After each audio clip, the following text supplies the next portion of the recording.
পবিত্র রমজান শেষে খুশির ঈদ উৎসবে মাতোয়ারা গোটা দেশ। কলকাতাতেও পালিত হলো খুশির ঈদ।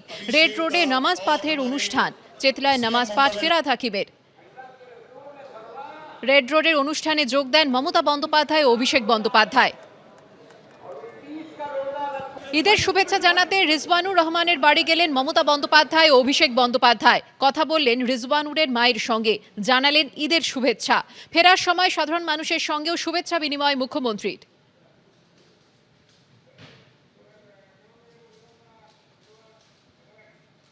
আসছি পরের খবরে। উত্তর 24 পরগনার দেগঙ্গায় পোশাক তৈরির কারখানায় তৃণমূলের নাম করে মোটা টাকার চাঁদা চাওয়ার অভিযোগ এবং সেই চাঁদা দিতে না চাওয়ায় কারখানায় ঢুকে কারখানার কর্মীদের হুমকি এবং লুটপাট চলে বলে অভিযোগ। সিসি ক্যামেরায় ধরা পড়েছে গোটা ছবি।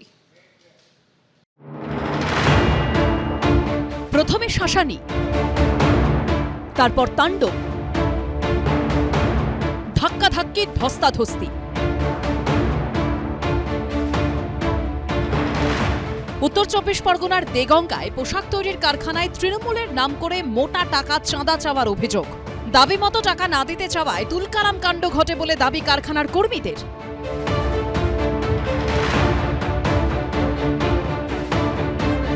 ওরা ঢুকেই ম্যানেজারের ঘরে বিশাল মারধর আরম্ভ করে। এবার আমি সিকিউরিটিকে ডাকার সঙ্গে সঙ্গে ওরা আমার ওপর চড়া হয়ে যায়। তখন আমাকে মারতে আসে, আমাকে ধাক্কি দিয়েছে টাকার দাবি। কারখানার সিসি ক্যামেরায় ধরা পড়ল ভয়ঙ্কর ছবি। কম্পিউটারে কাজ করছিলেন এক ব্যক্তি, আচমকা ঢুকে পড়লেন 8 থেকে 10 জন। ঢুকেই তেড়ে গেলেন কম্পিউটারে কাজ করা ব্যক্তির দিকে, আঙুল তুলে প্রবল শাসানি শুরু হলো। এই কাণ্ড দেখে সহকর্মীকে বাঁচাতে ছুটে আসেন অন্যান্যরা। অফিসের মধ্যে ঢুকে পড়া দলকে বোঝানোর চেষ্টা করা হয়, তখন তারা আরও তাণ্ডব শুরু করে।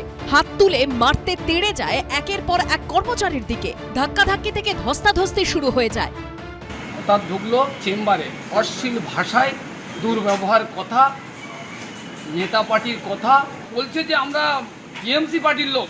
ম্যানেজার সাহেবকে ধাক্কা দেওয়া, মারা, ঘুষি মারা, ভাঙচুর। 3000 লোক কাজ করছে, সেসব মানুষের কর্ম যাবে কোথায়? সঠিক বিচার চাই। আমি বললাম যে গত বছর 2000 দিয়েছিলাম, এবার 2000 টাকাই দেবো।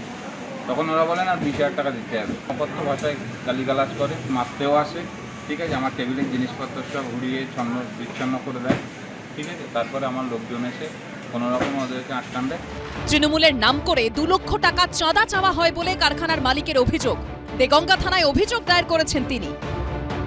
এখানে এসেছিল ঈদের চাঁদা চাই 2 লক্ষ টাকা। নেতৃত্বে ছিল বাচ্চু, ফিরোজ, সেলিম। টিএমসির নাকি বড় নেতা আর কি। এরা এখানে যদি সেলাম না ঠুকি তারা ব্যবসা করতে দেবে না, জ্বালিয়ে দেবে। এদের কাজটা এটা জোর জুলুম করা। ঈদের দেবো বলে, মানে বোনাস দেবো বলে আমি 18 লক্ষ টাকা নিয়ে এসেছিলাম। সেই টাকার থেকে কিছু টাকা লুটপাট করেছে। সেটা কত টাকা? সেটা এরকম 16-17 লাখ হবে। যদিও পুলিশ জানিয়েছে অভিযোগে বলা হয়েছে 20,000 টাকা চাঁদা দাবি করা হয়, টাকা লুটের অভিযোগ করা হয়নি। চাঁদা চাওয়ার নামে জুলুমবাজির অভিযোগ সামনে আসতেই শাসক দলকে কটাক্ষ করেছে বিজেপি। তৃণমূল কংগ্রেস যবে থেকে শাসন ক্ষমতা এসছে তবে থেকে এই বিশৃঙ্খলা চলছে। ছোট থেকে বড় সবাইকে এই আর্থিক সুবিধা দিতে হবে এবং যাকে প্রকারান্তরে আমরা কাটমানি বলছি বা তোলাবাজি, তাদের নেতারা, তাদের সাংসদরা বলছে যে তোলাবাজির টাকা কালীঘাট অব্দি দিতে হয়। তৃণমূলের নাম করে চাঁদা তোলা, এই কালচারে আমার নেত্রী মমতা ব্যানার্জি বিশ্বাসী না। যদি কেউ জুলুমবাজি করে দলের নাম করে, নিশ্চয়ই দল খতিয়ে দেখবে এবং দল কোনো মতেই জড়িত না। চাঁদার জুলুমের কারণে 3 মাসের মধ্যে কারখানা অন্য জায়গায় নিয়ে যাওয়ার ভাবনা চিন্তা করছেন মালিক। সমীরণ পালের রিপোর্ট, এবিপি আনন্দ, উত্তর 24 পরগনা।